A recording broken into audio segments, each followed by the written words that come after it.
Hello, everyone, and welcome to Get the Scoop with Smirks podcast. I'm Nick Urker, and with me today is Donnie Edson. Snacks have become a big business, and consumers are not only enjoying snacks in between meals, but we're witnessing what some people call the snackification of meals.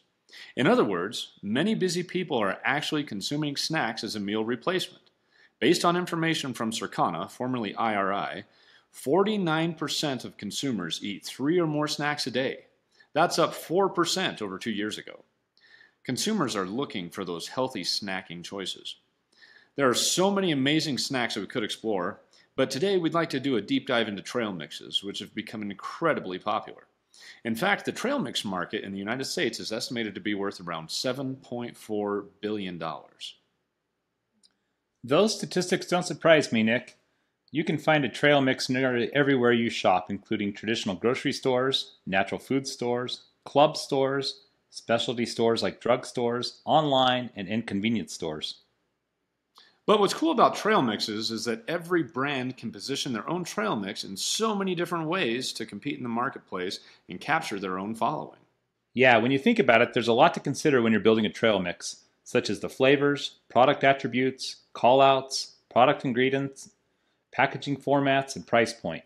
And of course, you want to consider industry trends in your own target audience. Let's break it down, starting with what some of the classic flavor profiles are for trail mixes. Traditionally, trail mixes contain nuts, raisins, coated chocolate pieces known as gems, and maybe some banana chips. Decades ago, people called it Gorp, and they brought it with them when they went on a hike or backpacking. Here's a bit of a folklore. Some people say that Gorp stood for good old raisins and peanuts. This type of mix still has a following, and you can find something like it in almost any mainstream grocery store or convenience store.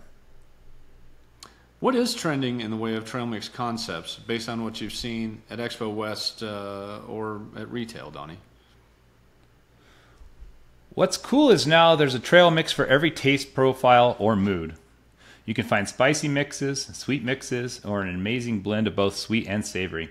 There are mixes with special seasonings, whether it be an Asian-inspired seasoned with wasabi, Cajun spice, Tex-Mex, barbecue flavors, and more. In general, the more we see ethnic snacks' popularity grow, the more it is likely to influence the flavor profile of trail mixes too. You mentioned earlier product attributes and call-outs can be an important thing in trail mixes. What attributes are popular these days? One of the most popular right now is non-GMO. Consumers may be health conscious and aware of what non-GMO means, but they're looking for value. So they may seek out non-GMO, but maybe they don't necessarily need the product to be certified organic. By the way, at Smirks we are asked for non-GMO documentation all the time and we can supply it. Our product line is focused on non-GMO conventional products as well as certified organic products. So Donnie, you're talking about non-GMO, conventional, and organic products. What's the difference between certified organic and non-GMO? Well, Nick, that's a great question. Organic products cater to a consumer that is willing to pay a premium for a product that's been grown organically without the use of specified pesticides. Typically, this is part of an overall lifestyle to consume all or as many organic products as possible. In addition to that, to become certified organic, there are several rules and laws that have to be followed by both the growers, the processors, and the handlers, most of which is that no pesticides have been added to the land where the product's grown for at least 3 years.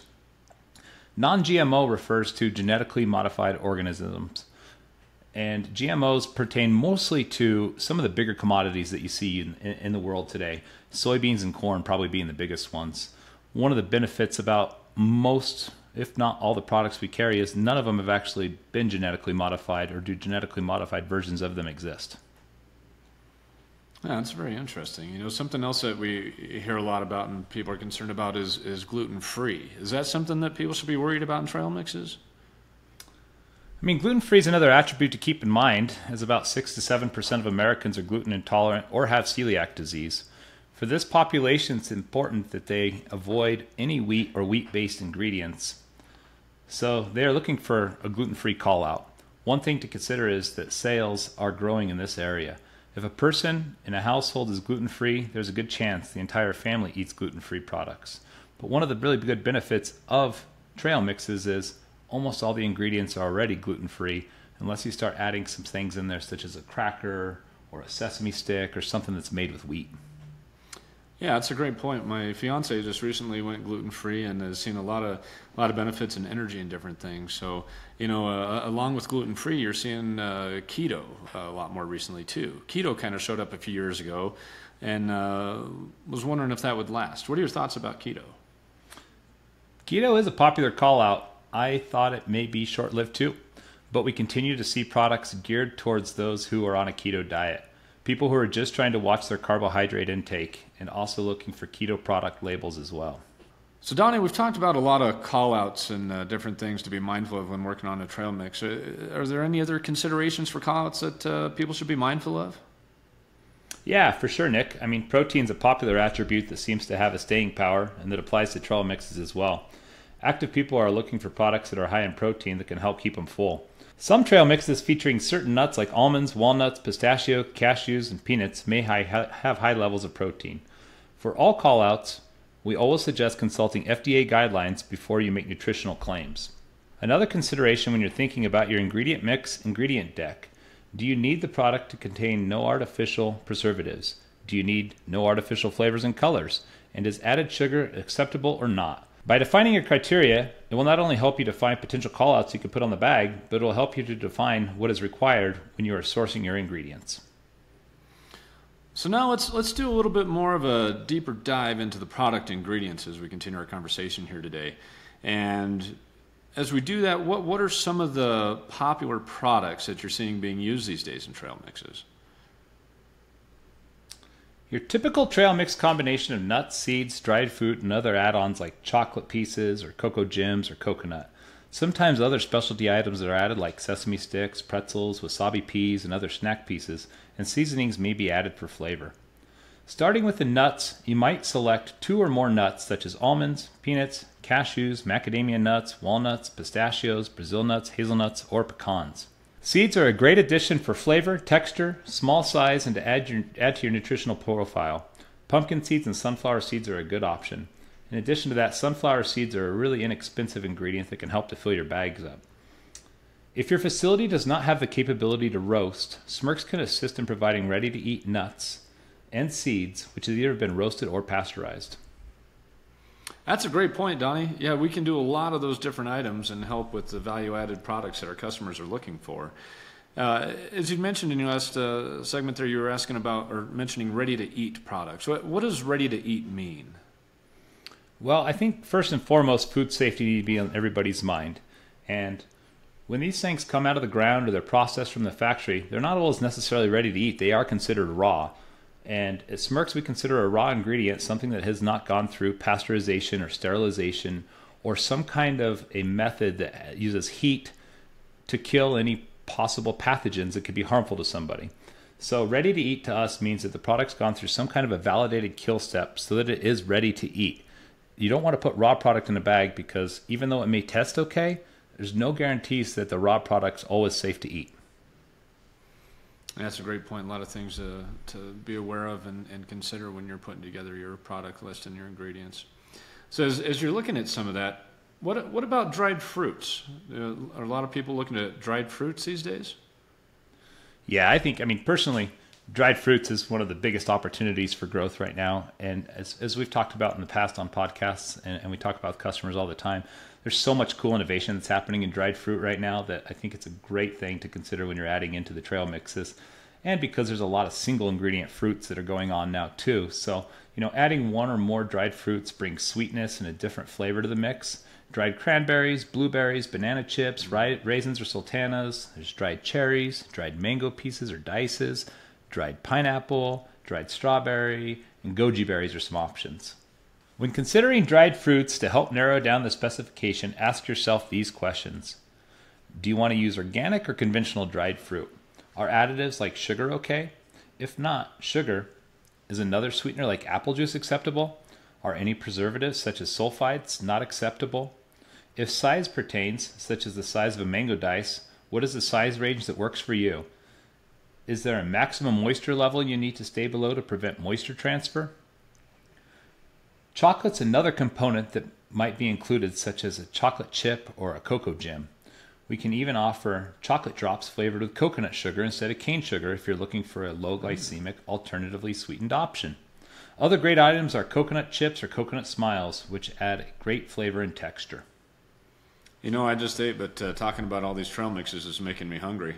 And, one of the things that I think about a lot when I'm going to grab a trail mix is some of the packaging. So what are your thoughts on the trail mix packaging formats and some of the price points that people should be considerate of? You know, there really are so many options for packaging formats, from single-serve pillow packs all the way up to club-size, extra-large stand-up bags with zipper closures. With single-serve packages, it's a small bag around 1.5 to 2 ounces, and it's something you can typically find at a convenience store or on the front of a checkout counter at a specialty store. The most popular size is either a very large bag or a single-serve bag. You can line item your average cost of each ingredient and then play around with the ratios of each, perhaps reducing the amount of higher cost items to meet a certain price per ounce.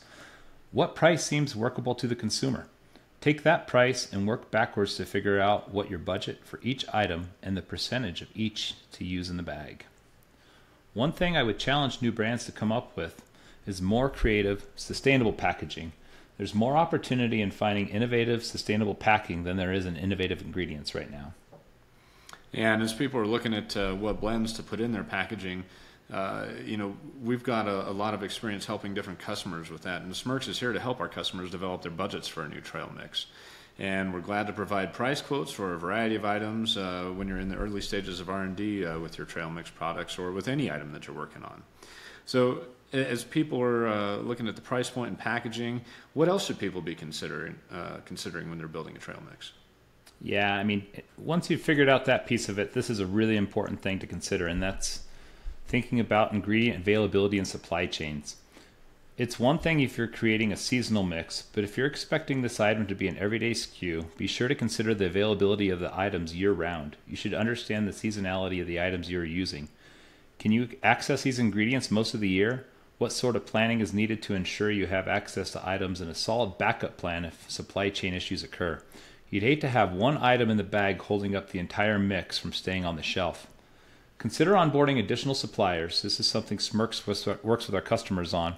Also, think about when and how far out it makes sense to contract for the items in the mix. The more you plan ahead, the more you hopefully avoid the potential of paying more for ingredients on the spot market or running out of ingredients. Yeah, that's a great point. As you're talking about having multiple suppliers, that's one thing Smirks, we've spent a lot of time here with our team discovering multiple suppliers from ingredients from multiple geographical locations to help eliminate that risk for a lot of our customers. And we're glad to help you understand that in any ingredient that you might be looking at. And a lot of that makes sense, Donnie. Post-pandemic, many of the importers in our industry, not just Smirks, have returned to a more just-in-time form of inventory control. And we recommend that you review your ingredient needs periodically to determine if and when you should contract and for how long. We've talked about cost, and of course this is important as consumers are looking for a value in this era of inflationary food prices. I'm always looking for ways to bring my customers value that they can add to their bottom line to pass on to their retail customers. So when I'm approached about doing a trail mix project, I'll suggest not only what items might be a good value, but what grades or sizes they may choose. I love working on these projects, helping our customers design new trail mix or tweak an existing mix. We're here for it, not just to help our customers with warehousing and supplying ingredients at a fair price, but to provide ideas on the innovative side. Yeah, our suppliers bring a lot of cool, innovative products to us, which could be a perfect fit for a new project that you might never heard of. And our team members can also come up with other ideas because we have so many foodies here at Smirks. Donnie, you've been known and have cooked a little bit in your days, and you've even cooked some stuff up here in our office. I know those chef and catering skills would come in handy when you joined Smirks years ago. Yeah, catering's all about planning how many ingredients you'll need and when. It's why we guide our customers to contract for specific items and time periods. We don't have crystal balls to know what will happen in the market, but we're pretty good at predicting patterns we've seen from years past. We keep our ears to the ground and try to get a read on what's happening in the market. So that's it for today's Get the Scoop with Smirks podcast discussion about trail mixes. Please listen to the next segment as we will feature specific trail mix ingredients that offer good value. As always, please reach out to Smirks if we can help answer any questions about our podcast or specific ingredients.